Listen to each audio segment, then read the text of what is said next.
Hello friend. तो अभी हम लोग डिस्कस करने जा रहे हैं डीपीपी नंबर 4। उसके क्वेश्चन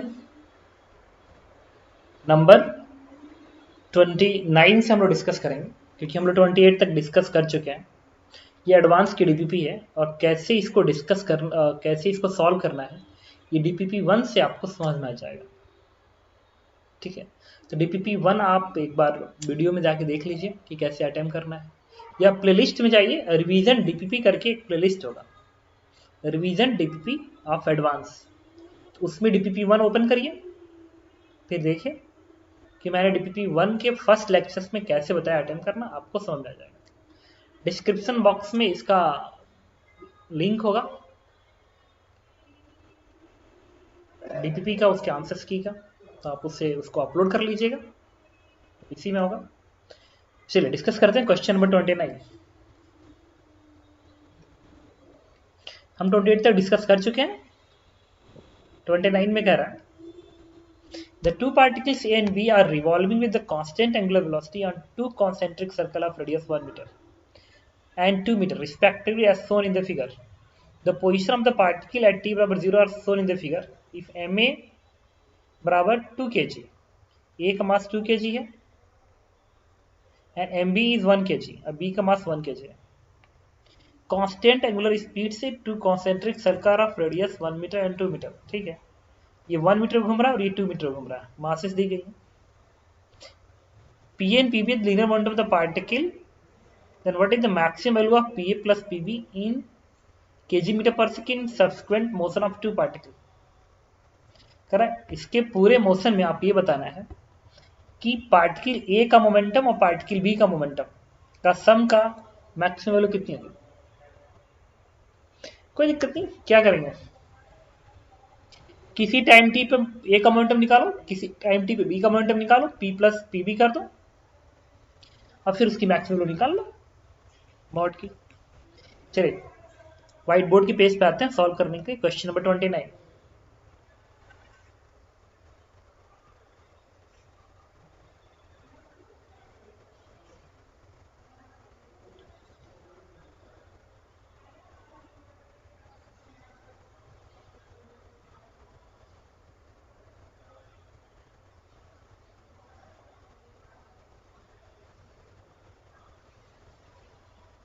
ये पार्टिकुलर और मैंने इसको दिखा दिया एक्स एक्सिस वाई एक्सिस।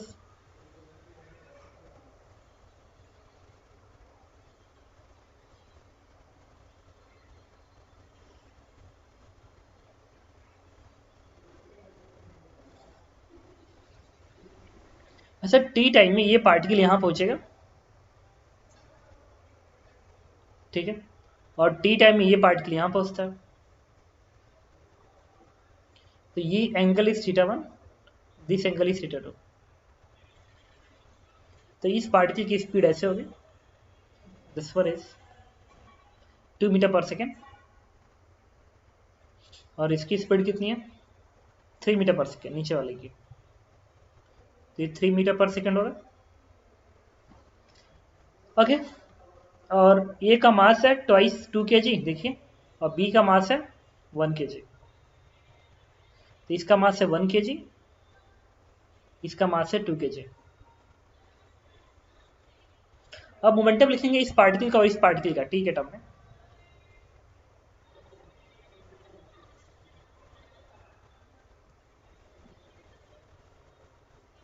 अच्छा, अगर ये थीटा 1 है तो भी क्या बनेगा थीटा 1, ये बनेगा 90 minus theta 1, this one is theta 1। तो इसका इसका मोमेंटम क्या बनेगा, पार्टिकल ए का जो मोमेंटम बनेगा this one is t time में, और theta 1 is nothing but omega t, theta 1 is nothing but omega t. What is omega, omega is v upon r, speed 2 है और रेडियस क्या है इसका, रेडियस 1 है ना, देखिए 1 मीटर एंड 2 मीटर, तो इसका रेडियस है 1 मीटर, तो इसकी एंगुलर स्पीड क्या आएगी 2 अपॉन 1, और इसका रेडियस है 2 मीटर, तो इसका ओमेगा क्या आएगा 3 अपॉन 2।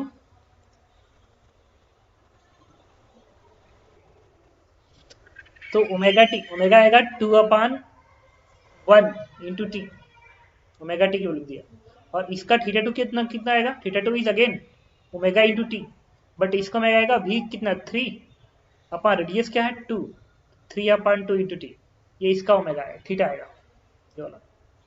इसके भी आगे बढ़ा दीजिए, तो जैसे ये एंगल थीटा 1 है वैसे ये भी एंगल क्या आएगा थीटा 2 आएगा। अब ए का मोमेंटम लिखेंगे, पार्टिकल ए का जो मोमेंटम बनेगा m इंटू वी, मास क्या है 2 kg, m इंटू वी कितना है, m है 2 kg ना, 2 kg।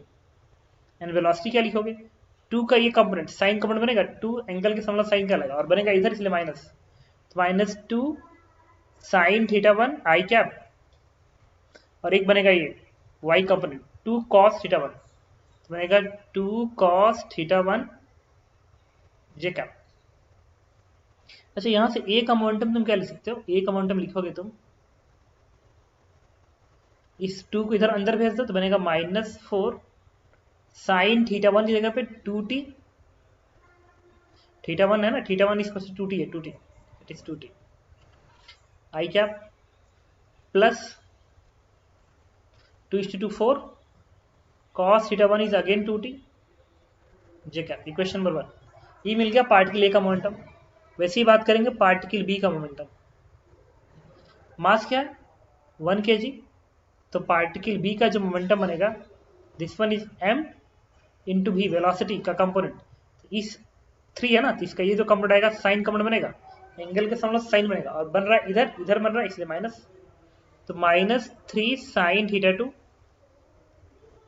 आई कैप, और इसका ये कंपोनेंट बनेगा नीचे कॉस कंपोनेंट नीचे बनेगा 3 cos थीटा 2, नीचे को जाएगा तो माइनस साइन बनेगा 3 cos थीटा 2 जे कैप।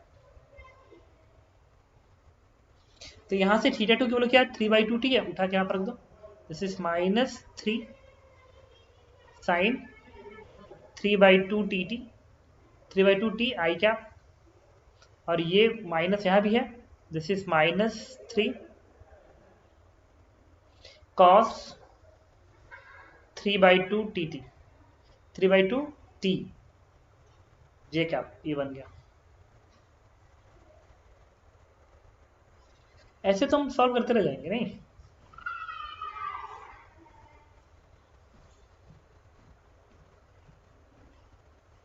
इससे बेटर है पता क्या, वेक्टर फॉर्म में लिखने से अच्छा है। अब पता क्या करता है, इसको इसको जोड़ोगे फिर इसका मैग्नीट्यूड निकालोगे, इसका स्क्वायर प्लस इसका स्क्वायर, बहुत हो जाएगा नहीं। दो वेक्टर है ना, एक काम करते हैं सीधे मैग्नीट्यूड से काम चला लो, सीधे मैग्नीट्यूड से काम चला दो।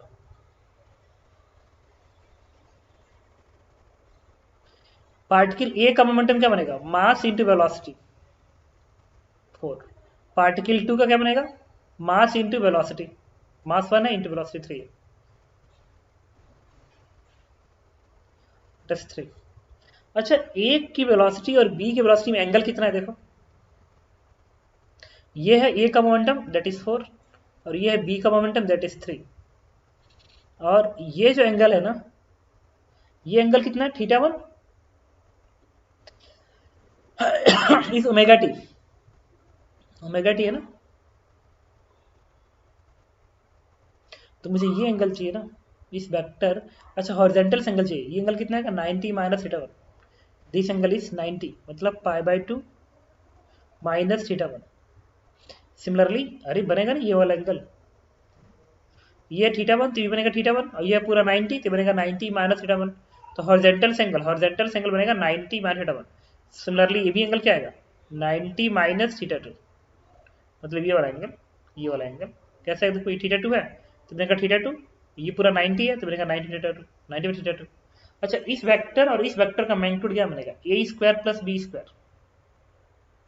नहीं मैग्नीट्यूड रूट ए स्क्वायर, इसके इसका मैग्नीट्यूड की बात किया ना, बात क्या हो इसका P A vector plus P B vector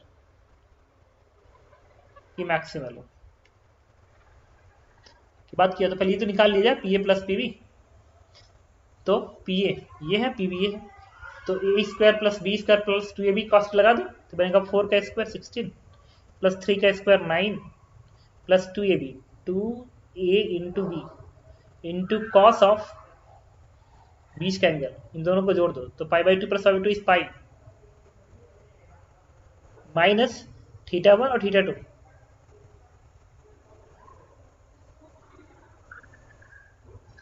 तो यहाँ से क्या आएगा, पी का स्क्वायर की वैल्यू बनेगी 16 9 16 19 कितना होता है 25, 12 2 24। ये कॉस पाई है ना, तो पाई मतलब सेकेंड कोऑर्डिनेट थे, माइनस बन जाएगा, mega cos theta 1 plus theta 2। अच्छा थीटा 1 प्लस थीटा 2 क्या है, थीटा 1 2t है और थीटा 2 क्या है 3/2t है, दोनों को जोड़ दो तो कितना है, इसको जोड़ोगे थीटा 1 प्लस थीटा 2 में, इसको जोड़ दो तो आएगा 2 2 4 3 7 7t अपन 2t प्लस 3/2t होगा, this is the P square. अच्छा इस पी स्क्वायर की मैक्सिमम वैल्यू कब आएगी, जब इसकी वैल्यू -1 होगी, इसकी वैल्यू -1 होगी तब ऐसा होगा -1, मतलब cos 7 पाई टी अपन 2 की वैल्यू -1 होनी चाहिए, तो पी मैक्स का स्क्वायर जो बनेगा दिस वन इज 25 प्लस 24 और इतना रिटर्न करेगा जब cos 7t अपन 2 की वैल्यू -1 रिटर्न करेगा। तो पहली बार जब ये वैल्यू आएगी उस वक्त ये वैल्यू होनी चाहिए पाई, इसका मतलब t की वैल्यू क्या होगी 2 पाई अपन 7 सेकेंड बाद, इतने सेकेंड बाद ये वैल्यू मैक्स रिटर्न करेगा, दैट इज 49।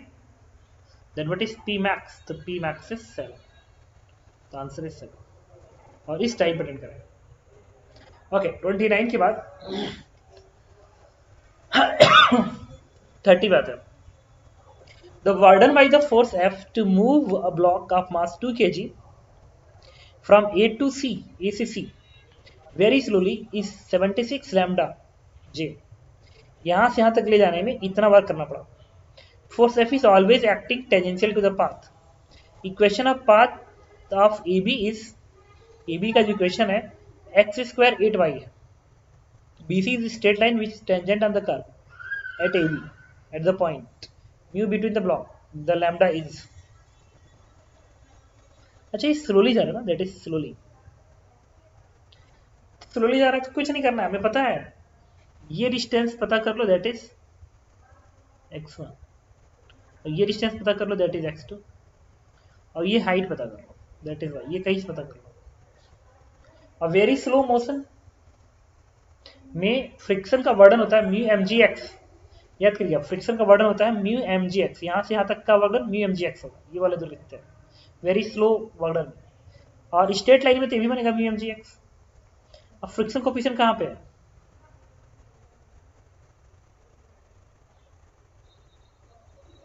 एबीसी के बीच में 0.5 है, ठीक है। Work done by all force change in category, सारे फोर्स के नाम पे कौन कौन सा वर्क करेगा, ये कैपिटल एफ फोर्स वर्क करेगा,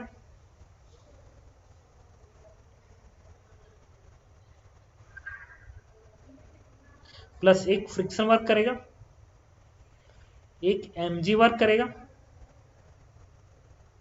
देखो F का वर्डन, यहाँ का फ्रिक्शन का वर्डन और mg का वर्डन, नॉर्मल वर्डन तो आएगा नहीं, एंड परपेंडिकुलर होगा हमेशा, that will be 0। Change category तो 0 - 0, क्यों, मोशन बहुत ही स्लो है। F का वर्डन पूछा गया है,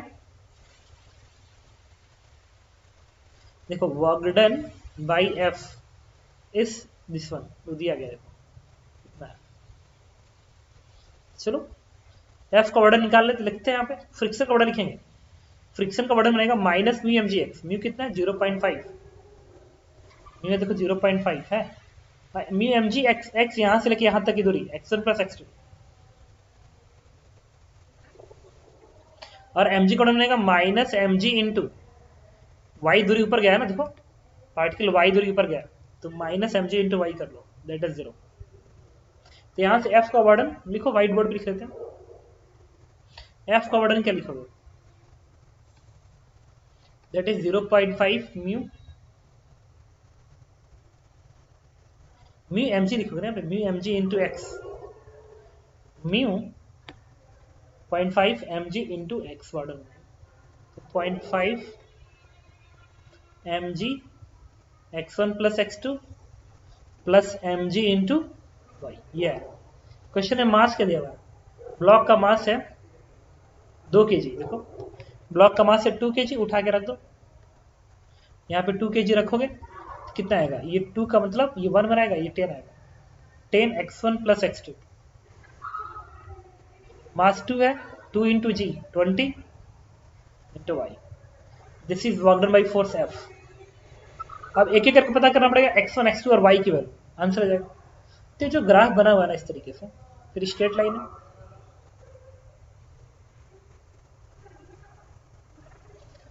और इस कर्व का जो इक्वेशन है, ये दूरी 2 मीटर है, और इस कर्व का इक्वेशन है वाई स्क्वायर बराबर एक्स स्क्वायर बराबर 8y। तो ये ओरिजिन है। तो अगर मैं ये दूरी निकालना चाहूँ, ये दूरी कितनी है, तो ये जो y की वैल्यू है दैट इज 2 मीटर, उठा के यहाँ पर रख दो, y की जगह पे 2 रखो, तो x स्क्वायर क्या आएगा 16, एक्स स्क्वायर 16 मतलब x बराबर 4, तो आएगा ये 4 मीटर आएगा। अच्छा, अब यहाँ का स्लोप निकालेंगे, तब तो स्ट्रेट लाइन दिखाएंगे कहाँ तक जा रहा है,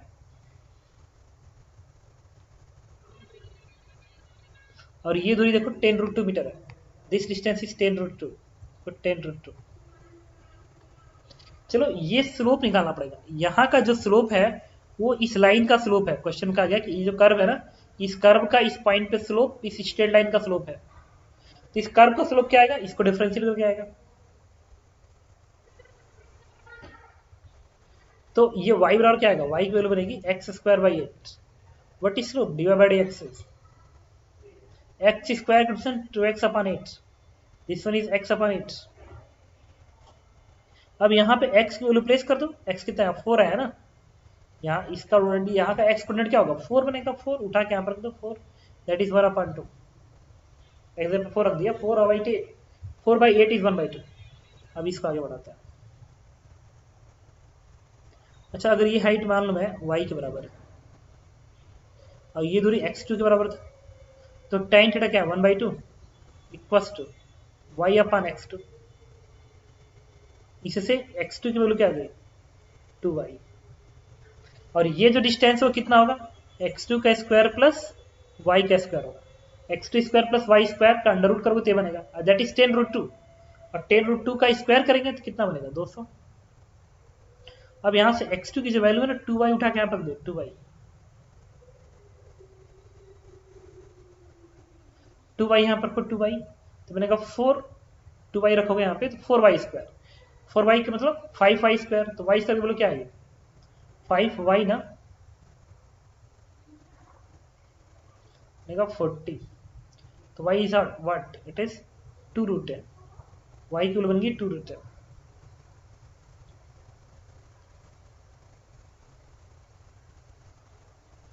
tan theta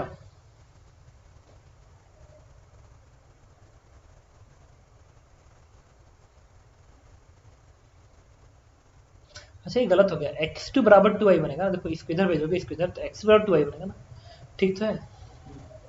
x2 square plus y square का अंडर रूट करोगे 10√2 बनेगा, स्क्वायर करोगे तो क्या बनेगा 10√2 का स्क्वायर कितना 100 में 200, ठीक है, और x2 की जगह पे 4y का स्क्वायर 5y का स्क्वायर, तो 5 चौक को 20 40, तो ठीक है। और x2 यहाँ से कितना आएगा, x2 2y है, तो 2y इज 4√10। अब इसकी वैल्यू उठा के तुम्हें यहाँ प्लेस करना पड़ेगा, देखो ये आएगा,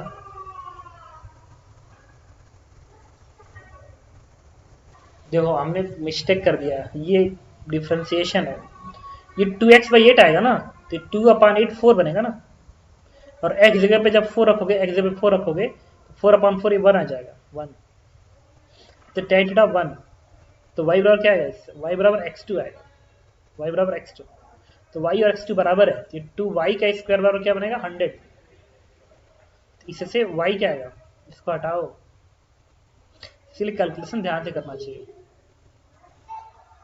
200, इससे y की वैल्यू क्या आएगी 10, तो x2 भी क्या आएगी 10, अब उठा के रख दो इसको, ये बनेगा 10 x1 plus x2, then what is x, तो x1 किसके बराबर है, x1 4 है, देखो तो 4, x2 क्या आता है 10 प्लस 20 इंटू वाई कितना है 10, होल वैल्यू इज यहाँ से आएगा 14 140 and plus 200, 140 plus 200 this is 340, और उन्होंने क्या बोल रखा है वैल्यू 776 लैम्डा है, और ये वैल्यू किसके बराबर है 340, तो कितना आएगा 5 से डिवाइड होगा ना,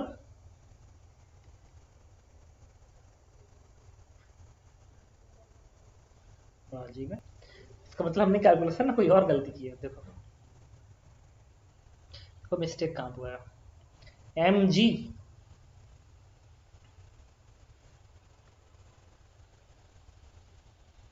वाई ये दूरी ना यहाँ से लेके यहाँ तक की दूरी, देखो तुमने वाई यहाँ से लेके यहाँ तक की दूरी देखी है, ये दूरी, जबकि जब कैलकुलेशन किए हो तुमने वाई बस इतना लिखे, ये वाई वन मान लो बेसिकली, तो सब चेंज करना पड़ेगा, दैट इज वाई वन,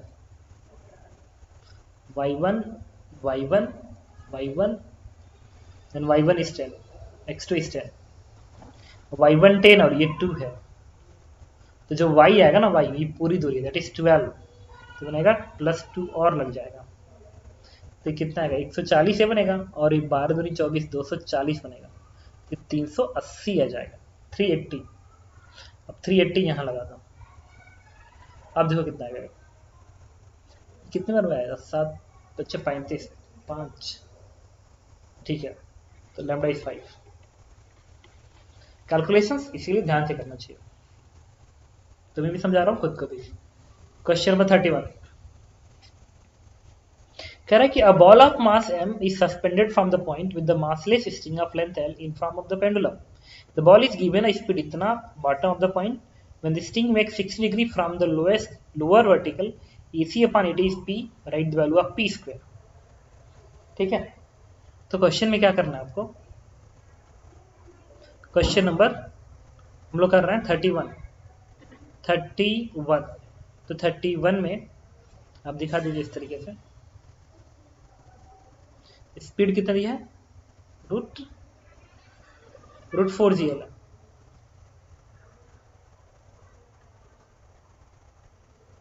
और क्या है, when string makes 60 from the lower vertical, lower vertical मतलब ऐसा है, लोअर वर्टिकल 60 डिग्री, कह रहा है इस पोजीशन पे बताइए AC अपॉन AT की वैल्यू, AC सेंटीमीटर एक्सेलरेशन और टेंजेंशियल एक्सेलरेशन का रेशियो पता करना है।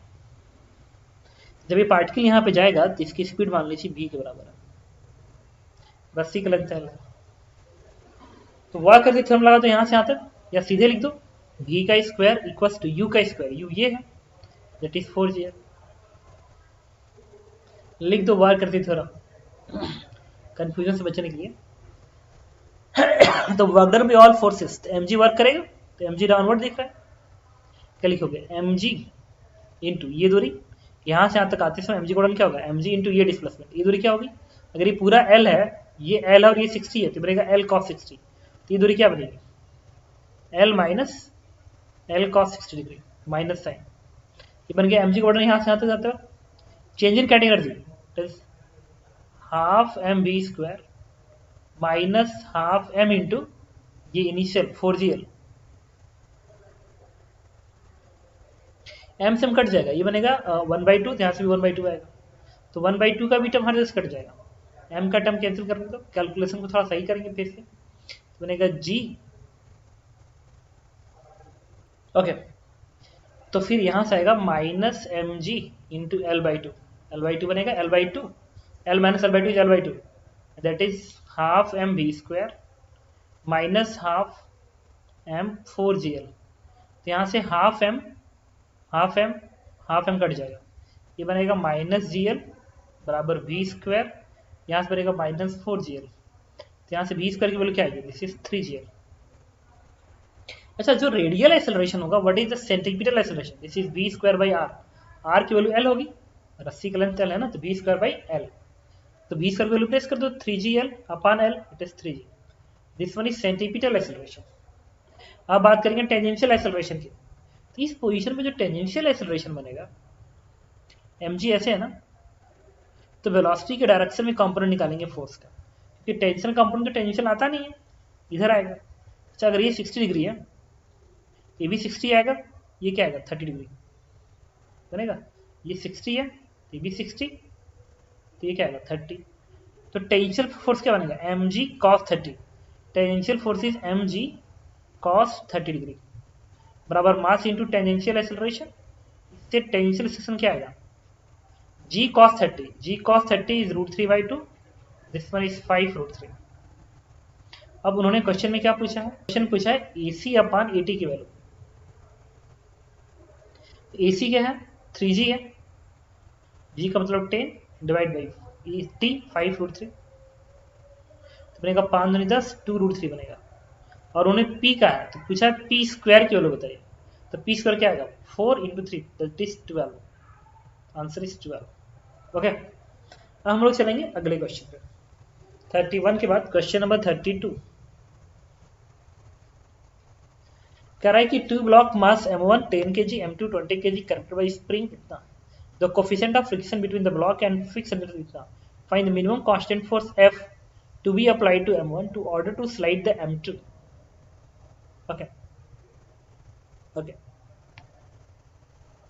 ओके, अब बात करेंगे क्वेश्चन नंबर 32। अच्छा 32 एक अच्छा सा क्वेश्चन है, तो इसकी एनालिसिस अच्छी होनी चाहिए, ठीक है, और ये ऑलरेडी रिकॉर्डेड फॉर्म में है मेरे पास। तो मैं क्या करूंगा कि इस 32 का जो लिंक है, लिंक वो डिस्क्रिप्शन में अवेलेबल होगा, क्वेश्चन नंबर 32 का आंसर, आप उसको देख लीजिएगा, इसको अच्छे से समझ लीजिएगा, अच्छा क्वेश्चन, ठीक है।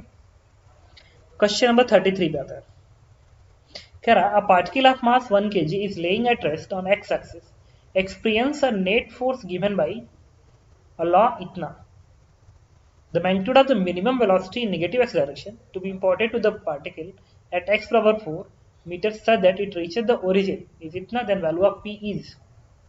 ओके, तो चलो सॉल्व करते हैं व्हाइट बोर्ड पे। क्वेश्चन नंबर 33, फोर्स का फंक्शन है x ब्रैकेट में 3x - 2, मास दिया गया 1 kg, और क्या इंफॉर्मेशन है,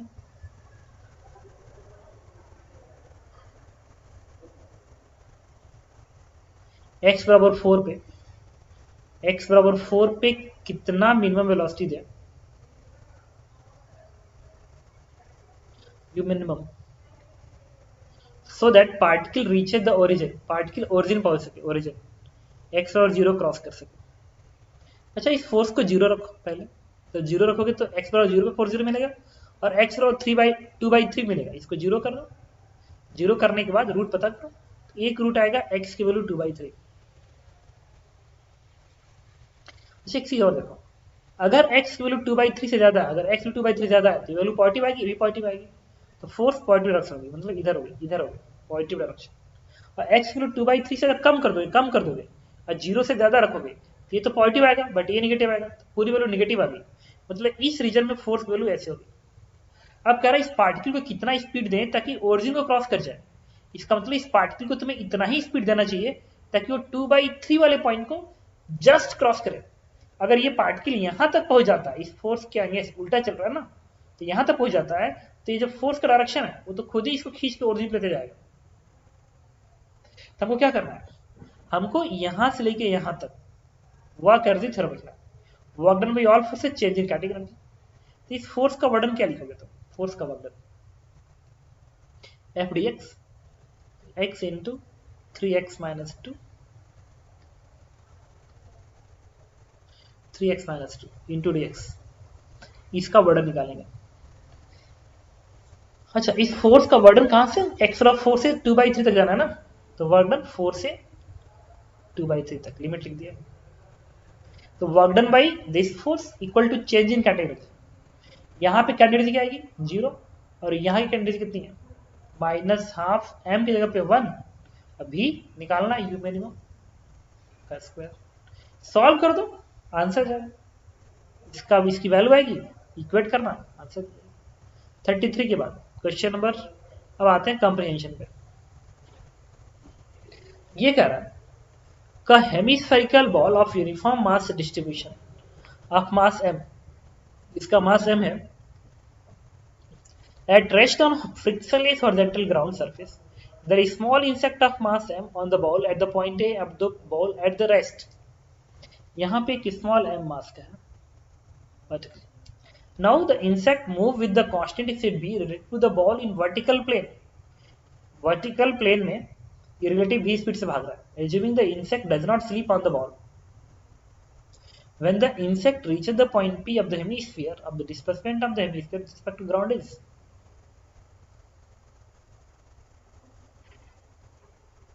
ये जो इंसेक्ट है देखिए, ये insect of mass m bowl at the point A पे इंसेक्ट है और इसके ऊपर ऐसे भाग रहा है। चलिए व्हाइट बोर्ड पे आता है।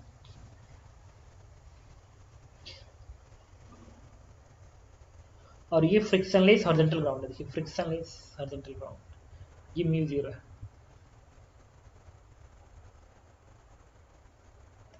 34 बना लें। इंसेक्ट यहां था और भाग के कहां पे आ गए, पॉइंट पी कहां पे, पॉइंट पी थीटा एंगल पे ना, पॉइंट पी थीटा एंगल पे, देखो थीटा एंगल पे, general theta, point P theta angle पे यहां पे आ गया।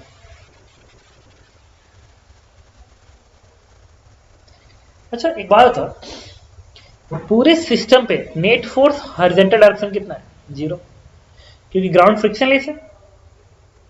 और इसके और इसके बीच में, इस इंसेक्ट और इसके बीच में अगर फ्रिक्शन होगा भी तो इंटरनल की तरह से गायब हो जाएगा, इंटरनल की तरह से गायब हो जाएगा। mg वर्टिकली डाउनवर्ड है, तो जो भी फोर्स एक्स डायरेक्शन में नेट फोर्स 0 है और सेंटर ऑफ मास की इनिशियल वेलोसिटी 0 है, क्योंकि ये भी रेस्ट में था और बॉल भी रेस्ट में था।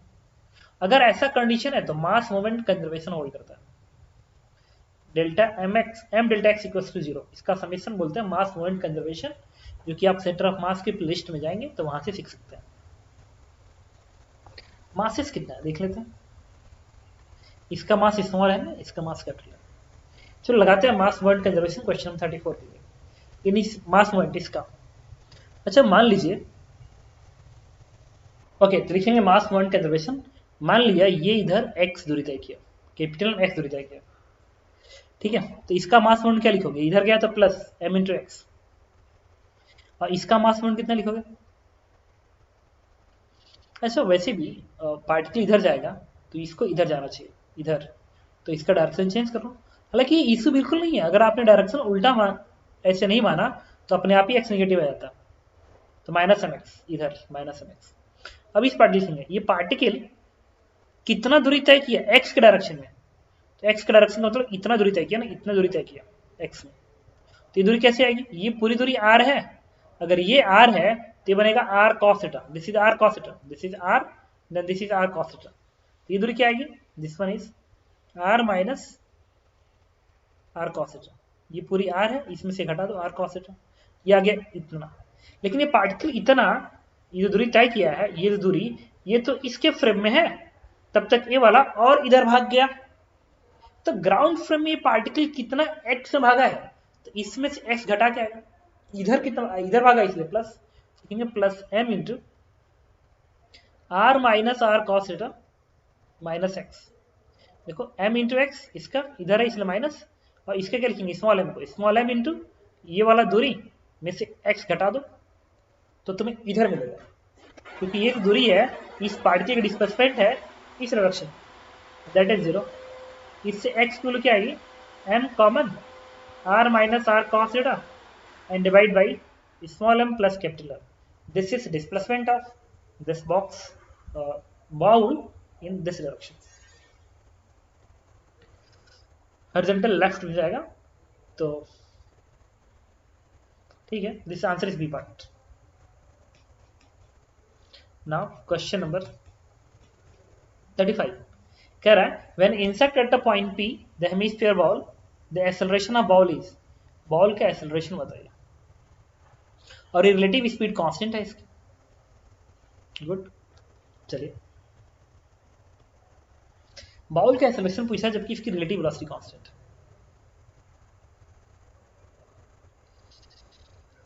ओके तो बॉल की एबीडी बनाओ। क्वेश्चन नंबर 35 में बॉल की एबीडी बनाएंगे, तो यहां पे एक नॉर्मल डायरेक्शन ऐसे दिखेगा, इस इंसर्ट की वजह से लगेगा और जा रहा है ऊपर, तो ये फ्रिक्शन इसके ऊपर काम करेगा, तो इस पे फ्रिक्शन नीचे काम करेगा,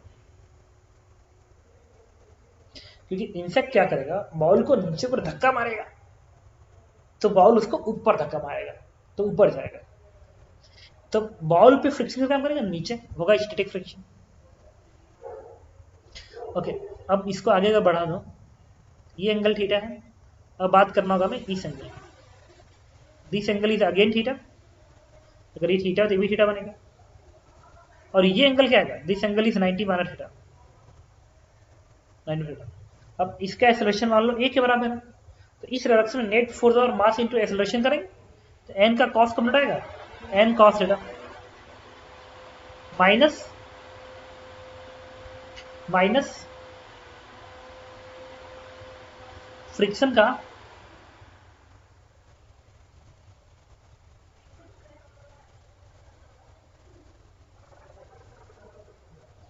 तो इसके अलावा अगर हम चाहते ना इसका एक्सेलरेशन ए मान लें तो रिलेटिव वेलोसिटी इसके फ्रेम में आ जाएगा एक्सेलरेशन बेस कर भाई यार। अच्छा पता है, इसके अलावा भी ना हम दूसरे तरीके से कर सकते हैं। एक तो तरीका ये है जो मैं बता रहा हूँ, पता है कि इसकी एबीडी अलग से बनाओ, एम बराबर में लिखो, उसकी एबीडी अलग से बनाओ, उसको नेट फोर्स 0 करो इसके फ्रेम में। या एक और तरीका है, इसका एक्सेलरेशन ए मान लो, इंसेक्ट को यहां पे दिखाओ, इंसेक्ट का एक्सेलरेशन टुवर्ड द सेंटर बनेगा इसके फ्रेम में, क्योंकि उसकी रिलेटिव वेलोसिटी कांस्टेंट है। तो इंसेक्ट का एक्सेलरेशन टुवर्ड द सेंटर आएगा, दिस इज v रिलेटिव का स्क्वायर अपॉन r, ये बनेगा। लेकिन ये जो भी एक्सेलरेशन आएगा इस इंसेक्ट का किसके फ्रेम में आएगा, इसके फ्रेम में आएगा। तो ग्राउंड फ्रेम में इसका एक्सेलरेशन क्या आएगा, इसमें और ए को ऐड कर दो, इसका वाला एक्सेलरेशन और ऐड कर दो ग्राउंड फ्रेम में। तो ग्राउंड फ्रेम में इसका जो एक्सेलरेशन बना, इस पार्टिकल का जो एक्सेलरेशन बना वो क्या बना, ये इधर और 20 कर यार इधर, इनका सम आएगा ग्राउंड फ्रेम में। और ये वाला एक्सेलरेशन किसका है, इसका, अरे ऑब्वियस नहीं है, बॉल ए से जा रहा है और ये जो इंसेक्ट है वो रिलेटिव स्पीड वी जा रहा है, तो रिलेटिव स्पीड वी कांस्टेंट है, तो उसमें एक ही एक्सेलरेशन होगा रिलेटिव, दैट इज 20 कर यार टुवर्ड द सेंटर। लेकिन वो बॉल के फ्रेम में है, तो ग्राउंड फ्रेम में क्या आएगा, जब तुम बॉल के एक्सेलरेशन उसमें ऐड करोगे। अच्छा ये वाला एंगल थीटा होगा। अच्छा चूंकि इस इंसेक्ट पे क्या एक्स के डायरेक्शन में कोई फोर्स है, तो कहोगे नहीं, एक्स में कोई फोर्स नहीं है, this means net acceleration in x direction will be 0। अच्छा ये काम करो ना, कोई बात नहीं, नेट एक्सेलरेशन नहीं, एफ एक्स बराबर 0, तो इस पूरे सिस्टम पे नेट फोर्स एक्स में 0 है, तो नेट फोर्स क्या होता है, एक्स में नेट फोर्स बराबर m1a1 प्लस m2a2, ये फॉर्मूला होता है। किसी भी डायरेक्शन में नेट फोर्स बराबर होता है m1a1 plus m2a2 plus m3a3, तीन पार्टिकल है तो दो पार्टिकल है तो m1a1 प्लस m2a2, तो 0 बराबर बॉल का मास क्या, कैपिटल M, एक्सेलरेशन क्या है, a रख दो, plus small m into a2, इस पार्टिकल का एक्सेलरेशन है x में, तो x में एक्सेलरेशन कितना आएगा इसका, तो ये तो ये है ही है, प्लस ये जो v स्क्वायर बाई r है ना, इसका कंपोनेंट इधर आएगा, x में कंपोनेंट आएगा, तो कितना बनेगा, v रिलेटिव का square upon r into cos theta का सम 0 कर दो। तो यहां से a की वैल्यू कितनी आएगी, a की वैल्यू आएगी, ये बनेगा m minus m v r का square upon r cos theta divide by small m plus capital M। देखो मैग्नीट्यूड में इसकी वैल्यू कहां दिख रही है, किस ऑप्शन में, m v स्क्वायर बाई, और एक्सेलरेशन किधर आएगा इसका, माइनस m बता रहा इधर नेगेटिव, लेफ्ट में आएगा। तो लेफ्ट में कौन है, ये है, ये वाला लेफ्ट में small m upon m v square by r cos theta, देखो m v square by cos theta upon small plus capital है, वही वो भी लिखा हुआ है, देखो small m v square by r cos theta upon, नीचे को r आना चाहिए, देखो आ रहा है r, answer is B part. Okay 36, when insect at point P on the ball, the displacement of the center of mass of the system is, center of mass of the system is displacement center of mass of the system। Okay तो x में तो कोई force ही नहीं है, तो x में centre of mass displacement नहीं लेगा, किधर लेगा, सिर्फ y, और y में किसकी वजह से लेगा, भाई इस पूरे सिस्टम पे ग्राउंड से एक n आएगा, नहीं आएगा, और इसका mg नीचे का काम करेगा और इसका mg नीचे का काम करेगा, इसके और इसके बीच का नॉर्मल डायरेक्शन, इसके बीच का फ्रिक्शन, इंटरनल तरफ से गायब हो जाएगा। तो पूरे सिस्टम में नेट फोर्स के नाम पे क्या है, एन स्मॉल एम जी और कैपिटल एम। और पूरे सिस्टम का सेंट्रल मास ऊपर जाएगा। क्यों? क्योंकि बाउल का तो सेंट्रल मास भाग नहीं रहा है, सिर्फ स्मॉल एम भाग रहा है, ऊपर की ओर भाग रहा है, ऊपर वाई में भाग रहा है। इसका मतलब सेंटर ऑफ मास को ऊपर शिफ्ट होगा। ये ऊपर तभी शिफ्ट होगा जब एन की वैल्यू स्मॉल एम जी और कैपिटल एम जी के सम से ज्यादा होगा। तो ज्यादा होगा भी तभी तो ऊपर की ओर शिफ्ट करेगा। इसमें और एक कल्पना भी कर सकते हो, अगर इस बाउल के ऊपर तुम बैठे हो और तुम धक्का मार के ऊपर चढ़ रहे हो, तो तुम कल्पना करके देखो नीचे से जो नॉर्मल डायरेक्शन आएगा उसकी वैल्यू ज्यादा आएगी, नहीं? ओके, तो डिस्प्लेसमेंट पता करते हैं कितना आएगा। तो जो डिस्प्लेसमेंट आएगा लगा दो m1 y1 plus m2 y2 divide by m1 plus m2 displacement 36। Displacement centre of मास का, इस पार्टिकल का मास स्मॉल एम है तो स्मॉल एम इंटू कितना वाई में डिस्प्लेसमेंट लिया, कहां तक जाने में, पी तक जाने में। पी तक जाने में डिस्प्लेसमेंट ही हुआ ना ये। तो अगर ये दूरी आर है, ये वाला एंगल थीटा है, तो ये दूरी क्या आएगी, आर साइन थीटा, लिखेंगे एम आर साइन थीटा, इतना डिस्प्लेसमेंट। और कैपिटल एम और इसका जो सेंटर ऑफ मास है वो नहीं भागा है, मतलब 0, and divide by m1 plus m2। तो आंसर क्या, m r sine theta upon small m plus capital M r sine theta vertically upward. तो answer is C part. Now next comprehension पे आते हैं। ये देखिए एसएचएम का क्वेश्चन है, कह रहा है कि a particle of mass m collide elastically with the pan of mass 2m. Spring balance as shown in the figure. Pan is equilibrium before collision. Spring constant is k and the speed of the particle before collision is v naught. Answer the following question is. इसका mass small है, इसका 2m मास है और इसकी speed क्या है, v not के बराबर है और टकरा रहा है 6 डिग्री से और ये इक्विलिब्रियम पे है। ओके, और क्वेश्चन में क्या हुआ है, स्टिक कर गया नहीं, कोलाइड इलास्टिकली, इलास्टिकली इंपॉर्टेंट है।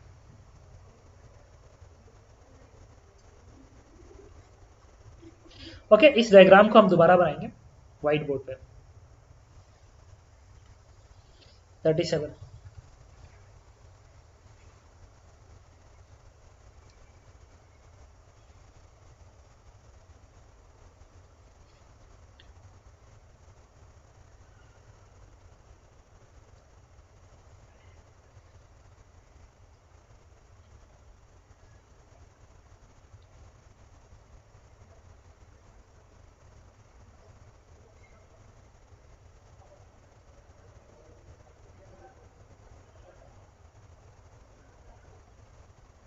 Big.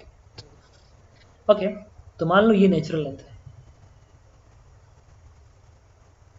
This one is natural length, और ये जो आएगा ना, ये इस पोजीशन पे जो डिस्प्लेसमेंट होगा, ये ब्लॉक इक्विलिब्रियम पे है ना, इक्विलिब्रियम पे है मतलब 2mg नीचे और स्प्रिंग फोर्स kx ऊपर, दोनों बैलेंस करेंगे। तो इक्विलिब्रियम पे जब बैलेंसिंग होगी तो kx 1 ऊपर है और इसका 2mg नीचे है, दोनों बैलेंस कर दो तो इससे x1 क्या आएगा, 2mg अपन k आएगा। इसका मतलब ये दूरी है 2mg अपन k के बराबर है, और ये इससे इलास्टिकली टकरा रहा है। एक बार और रीड कर लें।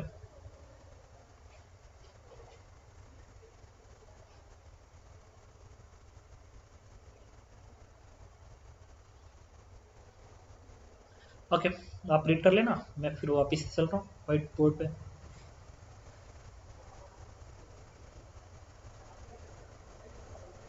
अच्छा, डिफॉल्ट केस में मैं ये मान के चल रहा हूँ कि इसके और इसके बीच में फ्रिक्शन लेस सरफेस है, फ्रिक्शन लेस सरफेस है, और एंगल क्या दिया गया था, 60 डिग्री वर्टिकल से।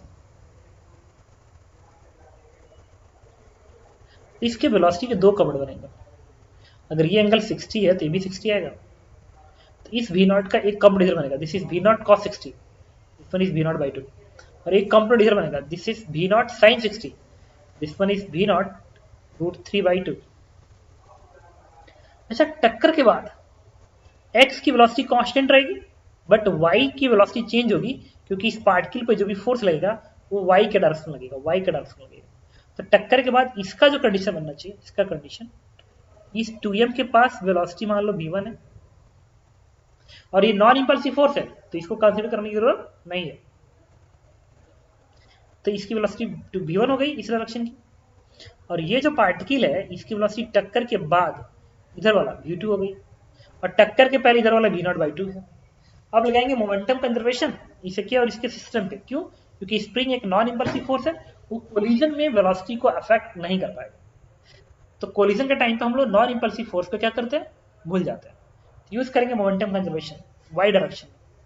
तो initial momentum m into v0/2 minus sine के साथ m इंटू v0/2 वाई में, इसका मोमेंटम 0 रेस्ट में था बराबर। टक्कर के बाद इसका मोमेंटम m इंटू v2 ऊपर का प्लस और इसका नीचे है तो माइनस m इंटू v1। इसी क्वेश्चन क्या बनेगा, minus v0 is equal to twice इधर भेज दो, दिस इज 2v2 और ट्वाइस इधर भेज दो, this is minus 4v1। Equation number 1। अब लिखेंगे ई का इक्वेशन, इलास्टिक कोलिजन है E is 1, velocity of separation v2 minus v1। देखो ये ऊपर जा रहा है ये नीचे जा रहा है, तो सेपरेशन v2 प्लस v1 बनेगा। हाँ दूर जा रहा था प्लस, ये दूर जा रहा था प्लस, तो v2 plus v1। Approach v0/2 से पास आ रहा है और ये रेस्ट पे है, इससे इक्वेशन क्या बन गया, v2 plus v1 is equal to v0/2। अब तुम काम करो, ये जो 2 का टर्म है ना यहाँ पे भेज दो, यहाँ से 2 यहाँ से 2 हटाओ रहने दो। अब तुम क्या करो, इस 2 को यहाँ भेज दो, कैलकुलेशन कर रहा हूँ 2, इस 2 को हटा दो, 2v1 से 2v1 कटेगा, ये 2v2 तो 3v2 बराबर क्या आएगा, और v0 किससे जोड़ो, दैट इज v0/2।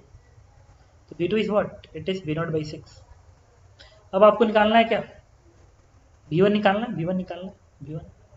तो v1 यहीं से निकाल लेते हैं, ये v0 रहने दो बराबर 2v2। 2v2 कितना है, v2 is v0/6 plus 2v1 तो बनेगा v0/3। इसको इधर भेजो तो 3 में से 1 गया 2, 2v0/3 that is 2v1। What is v1, इसी से v1 बन के आ गया, 2 से 2 कटा v0/3। अब v2 कितना आ गया, v0/6। ये टक्कर के बाद। अब चलो क्वेश्चन आगे बढ़ाते हैं। अब इन सबको मैं हटाता हूँ, अगली पेज पे चले ना। कह रहा है कि ये ब्लॉक कितना डिस्टेंस और नीचे कंप्रेस करेगा। ठीक है, तो हम क्या लिखेंगे, इक्वेशन लिख लेते हैं एसएचएम का, v का स्क्वायर इक्वल टू ओमेगा के स्क्वायर ब्रैकेट में a square minus x square, और ये एम्पलीट्यूड है, ये निकालना पड़ेगा। चलो क्वेश्चन ऐसा बनने वाला है, ये ब्लॉक है स्प्रिंग, और टक्कर के बाद इसकी स्पीड आ गई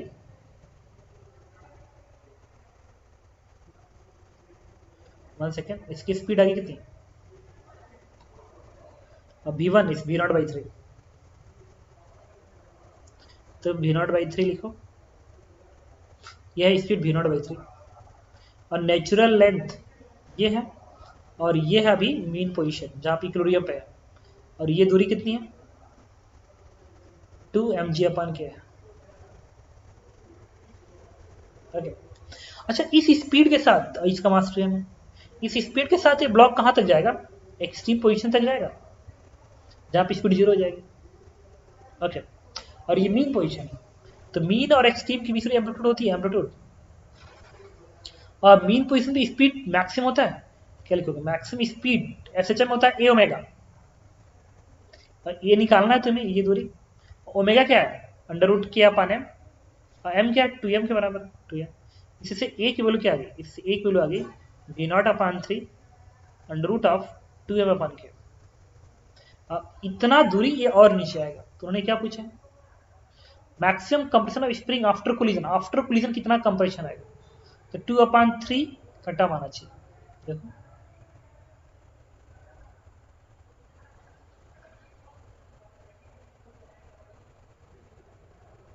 तो 3 अंदर जाएगा ना, तो 2/9 का टर्म आ जाएगा।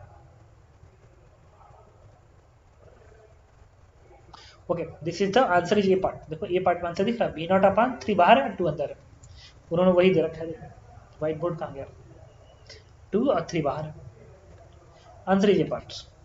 Question number 38, the maximum height attend by the particle from the point of collision after the collision collision के बाद ये मैक्सिमम कितनी हाइट अटेन करेगा? तो स्पीड क्या है? v0/6 है, तो मैक्सिमम दूरी कितना अटेन करेगा जब उसकी फाइनल वेलोसिटी 0 हो जाएगी? तो 0 का स्क्वायर v का स्क्वायर, इनिशियल स्पीड v0/6 का स्क्वायर -2g इंटू h, तो इससे h कुल क्या आ गई? v0 का स्क्वायर अपन 36 इंटू 72g, इतना एक्स्ट्रा दूरी तय करेगा। 72 का टर्म बनना चाहिए, that is D part.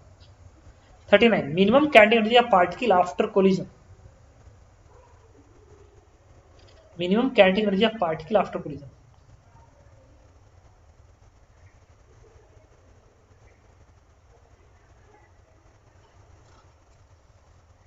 Okay, minimum kinetic energy of particle after collision का अच्छा सा क्वेश्चन है। देखिए अब देखिए कैसे आएगा। ये जो पार्टिकल है ना, इस पार्टिकल के पास ये वाली स्पीड अभी भी है, v0/√3 अभी भी है, ये हॉरिजॉन्टल स्पीड होगी। तो टक्कर के बाद पता सिचुएशन क्या होगा? टक्कर के बाद सिचुएशन ऐसा होगा पार्टिकल के साथ, ऐसा होगा। ये हॉरिजॉन्टल स्पीड v0√3/2 रहेगी और वर्टिकल स्पीड v0/6। तो ये प्रोजेक्टाइल मोशन बना के ऐसे जाएगा, ऐसे ऐसे टकराएगा ना, तो फिर ये प्रोजेक्टाइल मोशन से बनाएगा और ये नीचे आएगा। तो मिनिमम स्पीड यहाँ पाएगी जो कि हॉरिजॉन्टल स्पीड v0√3/2 के बराबर होगा। तो minimum kinetic energy maximum height पाएगी, तो मैक्सिमम हाइट पे जो काइनेटिक एनर्जी इसकी बनेगी, this one is equal to, मैं यहाँ लिख दे रहा हूँ, हाफ मास m है इस पार्टिकल का, वेलोसिटी v0√3/2, तो v0√3/2 का होल स्क्वायर। तो answer is 3mv², 3mv0 square divide by, यहाँ से 2 का स्क्वायर 4/2 8, तो 3/8 का टर्म बनेगा। Answer is B part. Okay, 39 के बाद आते हैं हम लोग कंप्रेहेंशंस। ये देखिए कह रहा है 2 particles are moving in, comprehension देखिए, कह रहा है कि 2 particle are moving in, 2 particle are moving in different circle in same plane with different angular speed as shown in the figure। ये ऐसे घूम रहा है और ये ऐसे घूम रहा है। Initial position of particle A and B are shown by the dotted on respective circle। Initial distance between particle is 1 meter, 1 meter। Particle A move anti-clockwise in first circle where B move clockwise in second circle। Angle subtended by A and B, A का ये है, B का ये है। Where theta is the radian and T is the second radius of each circle is shown in the figure। Find the magnitude of acceleration A at t बराबर 1 second. Okay, good, diagram बनाते हैं white board पे। Question number 40 का diagram है। 2 circle बनाएंगे,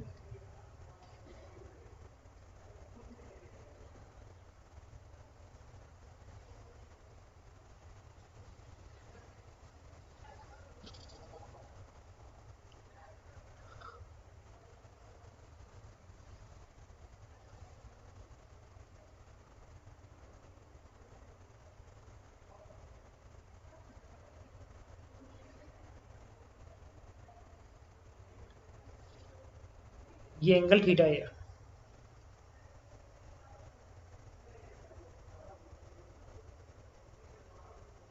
ये angle theta भी है।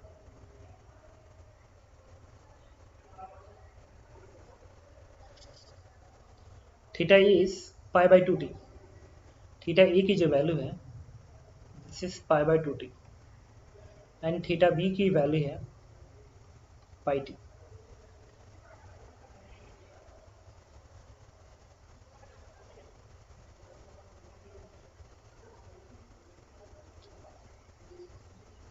रेडियस 1 मीटर एंड 2 मीटर है,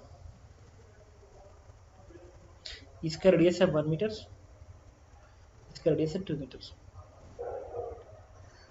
magnitude of acceleration A at t बराबर 1 सेकंड। क्वेश्चन नंबर 40 का आंसर बताना है।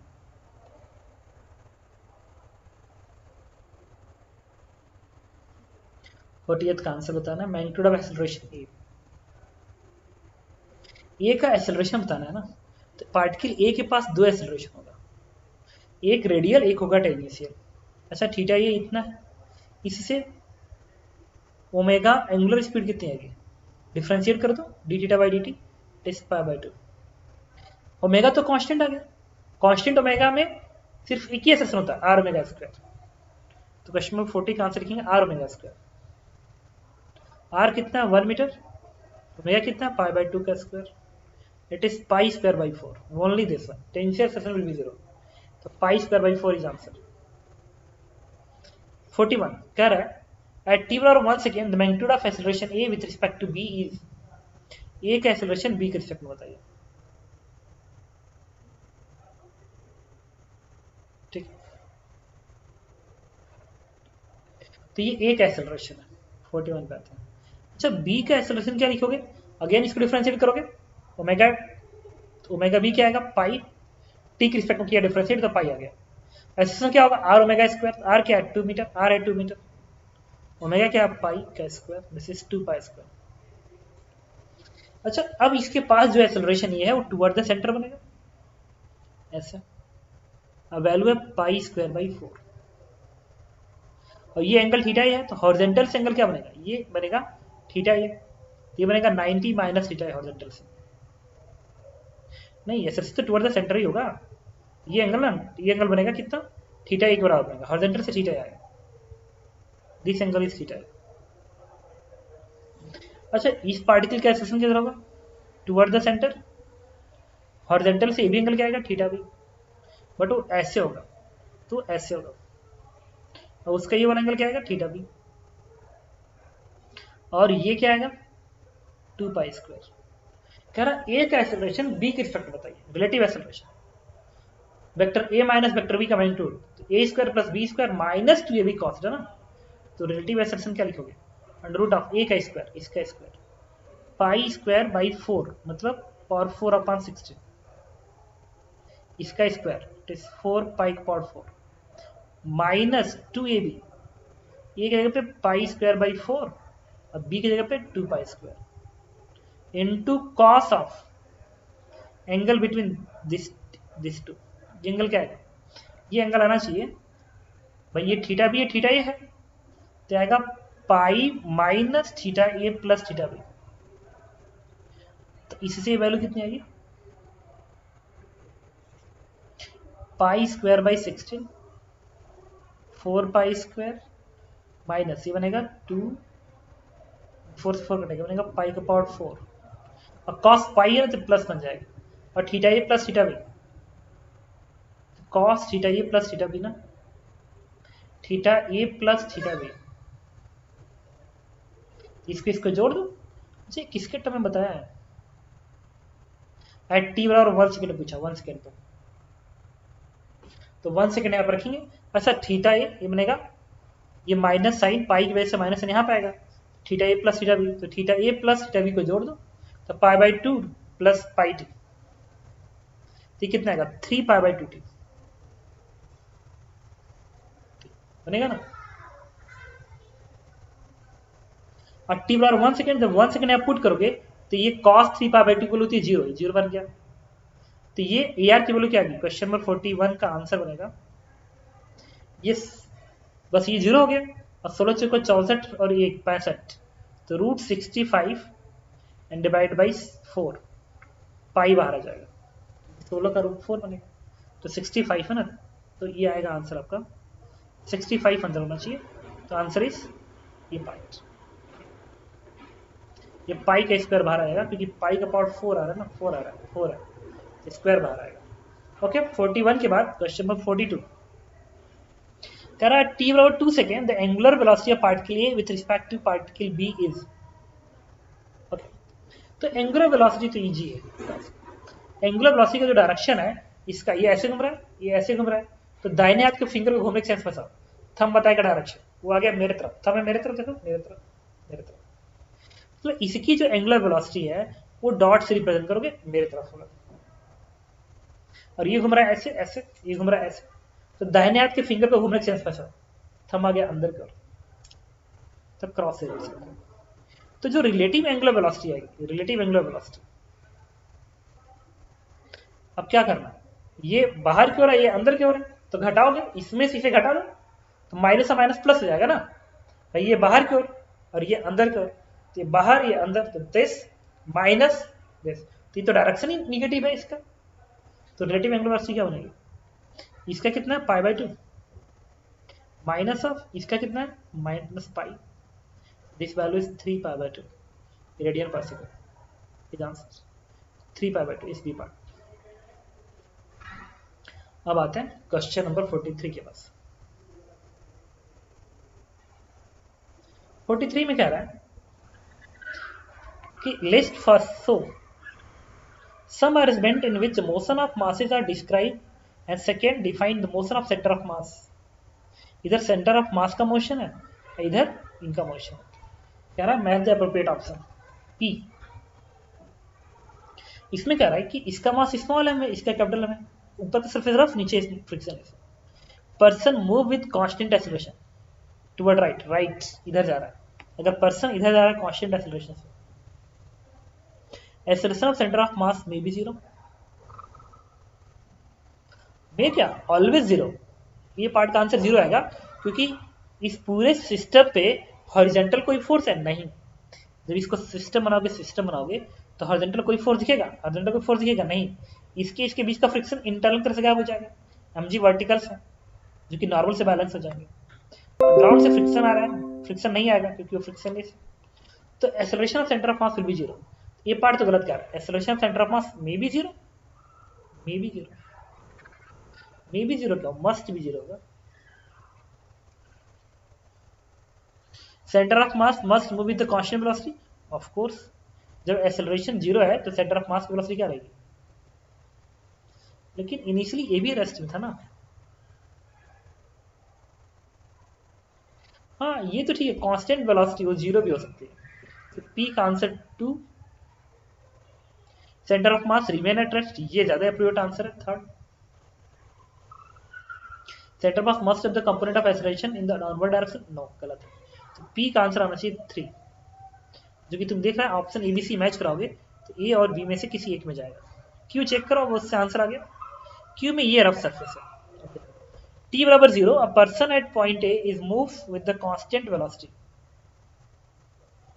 toward right, ये constant से जा रहा है at the and Planck is at rest, then his motion between A and B,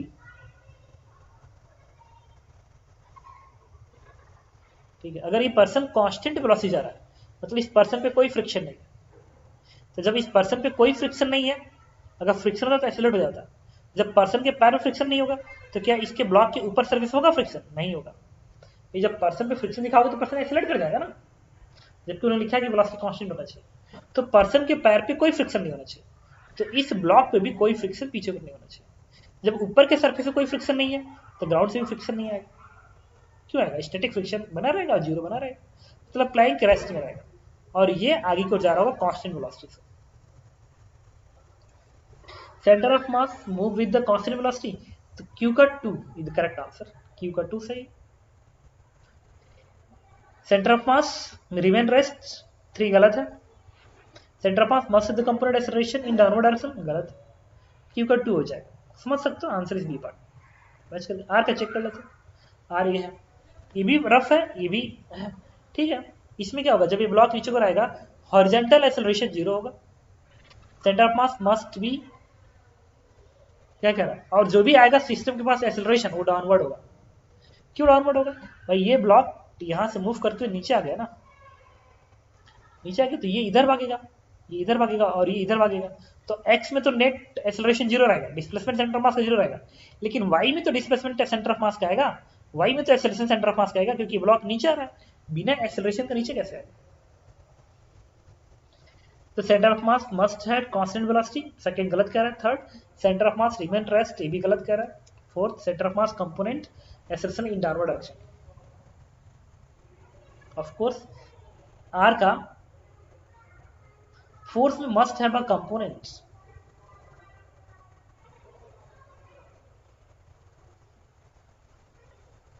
अच्छा एक्सेलरेशन में भी 0, ये ज्यादा बेटर ऑप्शन है इसलिए क्योंकि ये इतना रफ सरफेस हो, बीच का सरफेस इसके बीच का सरफेस इतना रफ हो जाए ताकि ये इस पे रेस्ट पे रहे, ये इस पे रेस्ट पे रहे, हो सकता है रेस्ट पे रहे, तो पूरा सिस्टम ही इक्विलिब्रियम पे रहेगा। अब पूरा सिस्टम अगर इक्विलिब्रियम पे है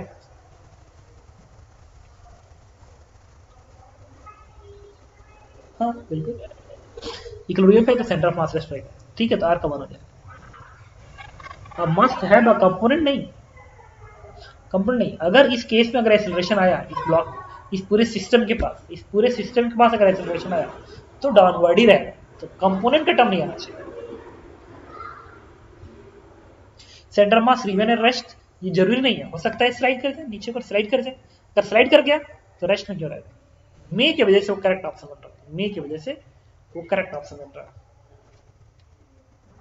है। अगर ये फ्रिक्शन लेस है और ये भी फ्रिक्शन और ये रफ है, तो ये हो सकता है कि ये ना भागे, इसे फोर्थ ही तो चेक करना ना, फोर्थ चेक करना है, तो हो सकता है कि ये ना भागे, लेकिन ये नीचे को भागेगा, ऐसे भागेगा ऑफ कोर्स, तो इसके पास एक्सेलरेशन इस डायरेक्शन में होगा, तो सेंटर ऑफ मास के पास एक एक्सेलरेशन डाउनवर्ड तो होगा ही, क्योंकि इसका एक कंपोनेंट नीचे भी तो आएगा, एक हॉरिजॉन्टल भी तो आएगा, एक कंपोनेंट नीचे होगा, तो फोर्थ एस का फोर्थ तो चलेगा।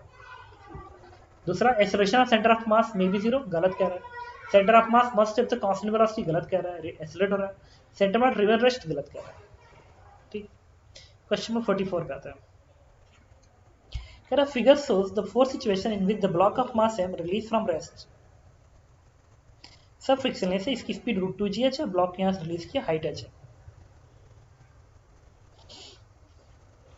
Work done by normal reaction with respect to the observer who is stationary with respect to the ground till block reaches the bottom of the incline, match the appropriate answer। Ground frame में कह रहा work done बताइए, ground frame में work done बताइए।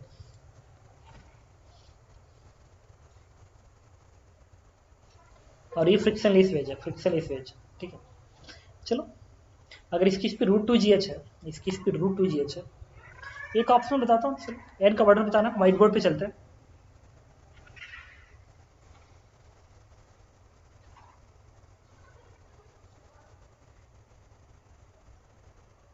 तो ground frame में इस block के पास जो वेलोसिटी होगी, एक तो वेलोसिटी इधर होगी ग्राउंड फ्रेम में, नहीं रिलेटिव वेलोसिटी वेज के फ्रेम में, और ग्राउंड फ्रेम में जाने के लिए इसकी स्पीड √2gh इसमें तुम्हें जोड़ना पड़ेगा। देखो ये √2gh है ना, ये √2gh है, √2gh है, तो इसके पास एक वेलोसिटी ऐसे है, दैट इज रिलेटिव वेलोसिटी, एक वेलोसिटी इससे भी तो आएगा। अच्छा, ये वर्डन की बात कर रहा है, निगेटिव पॉजिटिव क्या क्या, ठीक है। तो अच्छा चलो, इस पार्टिकल का डिस्प्लेसमेंट कितना हुआ, यहां से आते समय h का हुआ ये 45, कुछ डिस्प्लेसमेंट इसकी वजह से भी तो होगा इस डायरेक्शन में। व्हाइट बोर्ड पे चलते हैं, ठीक है। तो मुझे ये बताओ, अगर ये वाला हाइट h है, तो ये पार्टिकल जब यहां से यहां पे आएगा, यहां से यहां पे आएगा, और ये वाला एंगल 45 डिग्री है दिया गया, तो अगर ये h है तो ये भी तो h होगा, n ऐसे दिखेगा, n ऐसे आएगा। उन्होंने n के वर्डन की बात किया ग्राउंड फ्रेम में।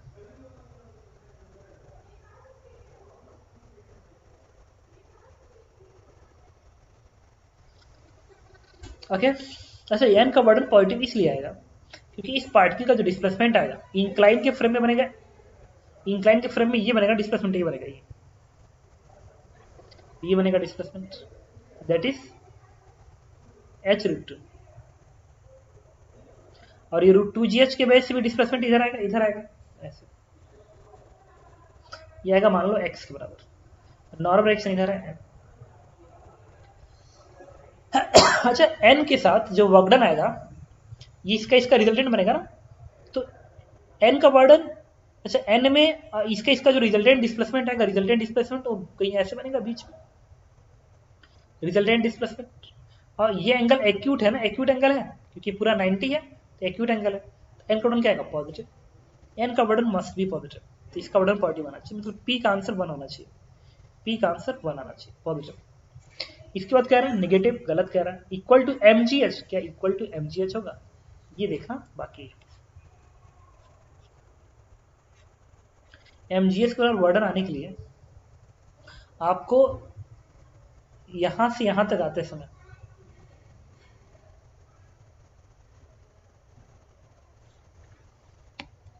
क्या करेंगे, इसको यहां से यहां तक आने का टाइम निकालेंगे, और उस टाइम के सहायता से इस डिस्प्लेस वेलोसिटी से मल्टीप्लाई करेंगे, फिर ये डिस्प्लेसमेंट आएगा, फिर वर्क डन आएगा। तो देखो बताता हूँ, कोई बात नहीं, इसको हटा ही दो, बेकार में इतना दिमाग क्यों लगाना।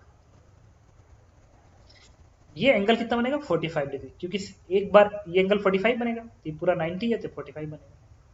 अच्छा यहां से यहां तक आते इसमें कितना समय लगेगा, ये डिस्प्लेसमेंट h√2 है, तो h√2 बराबर ut plus half it square, u 0 है इनिशियल, इसकी 0 है, हाफ रिलेटिव, रिलेटिव से होता है g sin थीटा इधर का, that is g sin theta is 1/√2, कि sin 45 1/√2 बनेगा इंटू टी स्क्वायर।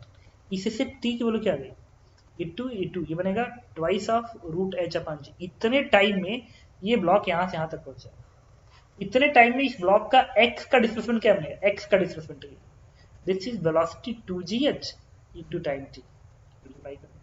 अच्छा इस n का वर्डन क्या बनेगा, और n किसके बराबर है, mg cos 45 cos theta mg cos 45 it is 1/√2। तो वर्डन क्या लिखेंगे, वर्डन n इंटू x cos 45, क्योंकि इस डिस्प्लेसमेंट से तो वर्डन आने वाला नहीं है कि 90 डिग्री है, बनेगा n इज mg/√2, x कितना है √2gh इंटू t कितना है 2√h/g into cos theta, theta is 45 degree.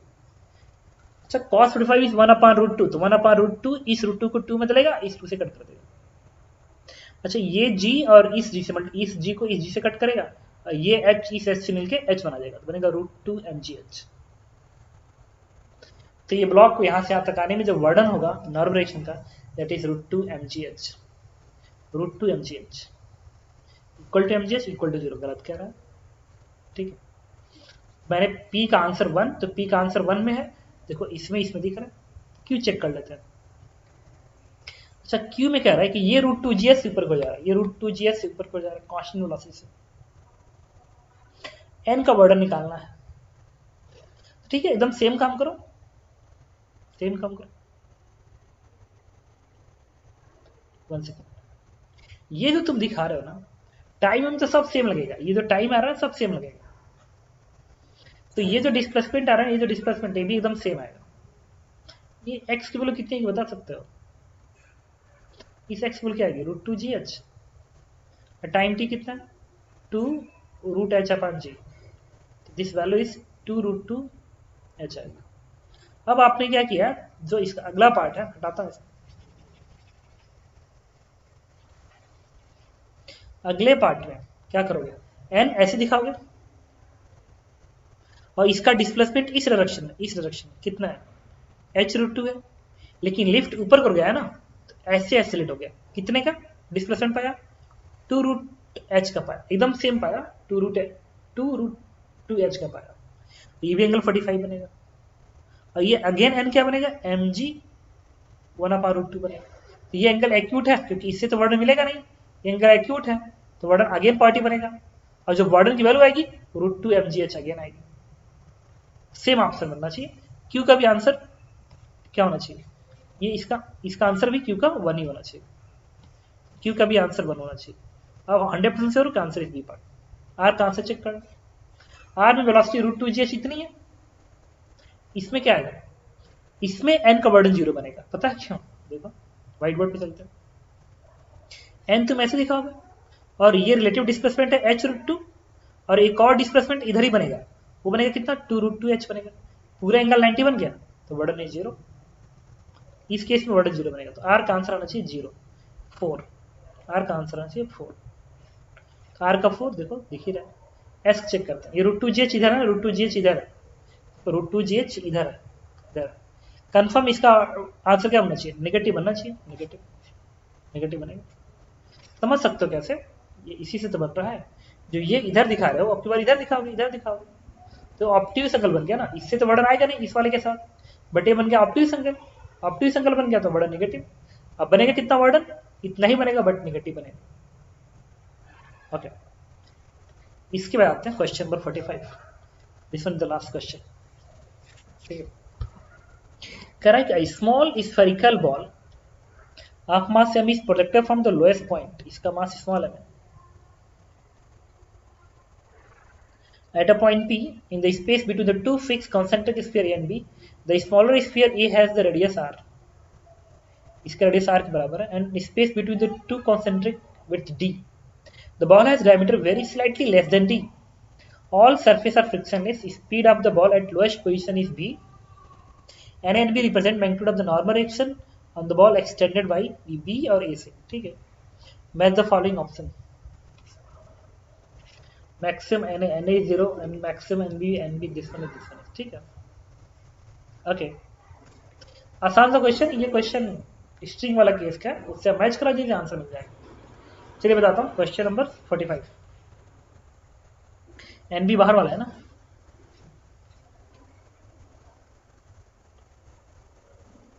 Question number 45.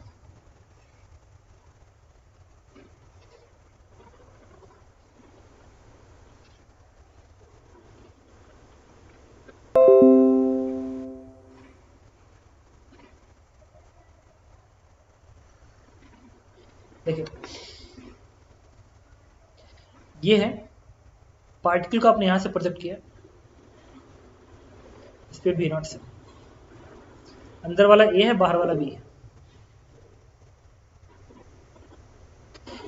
Speed है देखिए √gr. ओके. अगर इसको √gr की स्पीड दोगे, मैं बता रहा हूं कौन सा पार्ट, ये पार्ट. जब √gr का तुम स्पीड दोगे तो तुम मुझे बताओ क्या ये पार्टिकल पहले तो इसी पे चलेगा, ऐसे चलेगा ऐसे, और इसी में स्पीड 0 के लौट आएगा. ऐसे जाएगा और स्पीड 0 के लौट आएगा. ये इस एंड को क्रॉस नहीं कर पाएगा. इसको क्रॉस करने की स्पीड √2gr से ज्यादा होना चाहिए. तो पार्टिकल ऐसे जाएगा, लौट आएगा. इसका मतलब इससे तो टच ही नहीं करेगा अंदर वाले से. इसका मतलब Na की जो वैल्यू बनेगी वो ऑलवेज 0 बनेगी. ये केस ऑलवेज 0 रहेगी. और इस B की जो वैल्यू बनेगी वो मैक्सिमम यहाँ रहेगी, मिनिमम यहाँ रहेगी. एफईडी बनाते हैं. NB मैक्स यहाँ बनेगा, mg डाउनवर्ड. क्या लिखोगे? Toward the centre net force NB max minus mg बराबर mv square by R. M V not के स्क्वायर है अपन आर. इससे NB की जो मैक्सिमम वैल्यू बनी दिस वन इज 2mg. अब मिनिमम निकालना है. मिनिमम कहाँ पाएगा? जहां पे इसकी स्पीड 0 हो जाएगी.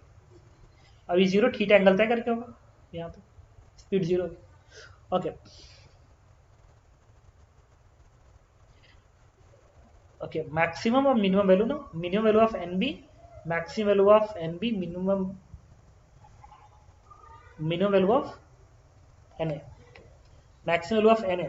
इस केस में NA की मैक्सिमम वैल्यू निकालनी. मैच कराते हैं ना. NA की B है ना, बाहर वाला B है, तो B की मैक्सिमम वैल्यू 2mg होगा. देखो B की मैक्सिमम वैल्यू 2mg होनी चाहिए. B की maximum value of B is 2mg. मतलब एक आंसर क्या आना चाहिए? T आना चाहिए. और B की मिनिमम वैल्यू 0 तो नहीं होगी ना. पता क्यों नहीं होगी? क्योंकि जब यहां पे जाएगा तो कुछ तो n रहेगा जो कि mg के इस कंपोनेंट को बैलेंस कर लेगा. और Na की वैल्यू तो हमेशा 0 रहेगी. Na की वैल्यू हमेशा 0 रहेगी. तो maximum value of Na is 0 और Na हाई नहीं है. Maximum value of Na is 0. Mix of course 0, always 0.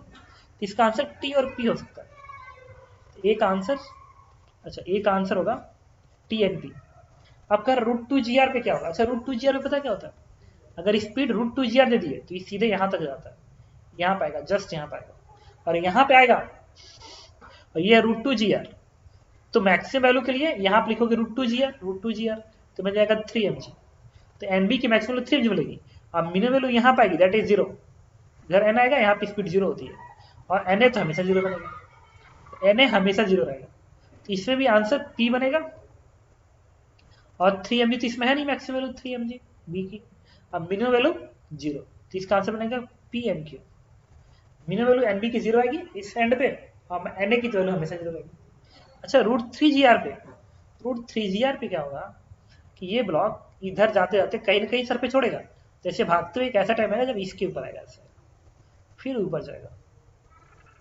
तो जो NB की मैक्सिमम वैल्यू बनेगी, मैक्सिमम यहाँ पे √3gr रखोगे, तो √3gr करोगे यहाँ पे 3gr, तो ये यहाँ पे आके 4mg बना देगा. तो मैक्सिमम वैल्यू 4mg बनेगा. तो maximum value of NB is 4mg, मतलब इसका आंसर बनेगा S. और मिनिमम वैल्यू NB पे सरफेस छोड़ा ना बाहर का, तो NB की मिनिमम वैल्यू 0 बनेगी, इसका Q बनेगा. और Na की मैक्सिमम वैल्यू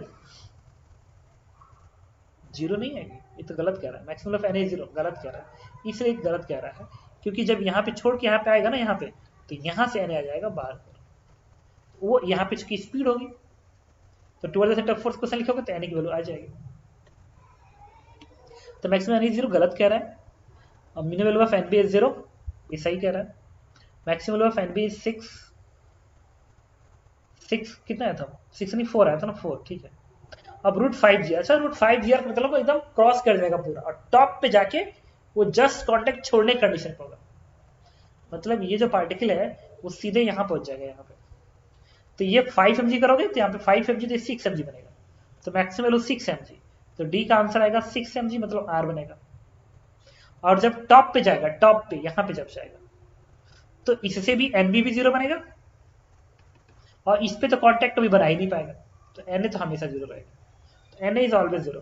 तो N A maximum of N A is zero, N B is zero, मतलब इसका आंसर आएगा पी है, Q. This one is the answer, that's the column. Okay, तो इस तरीके से हमने डीपीपी नंबर 4 डिस्कस किया।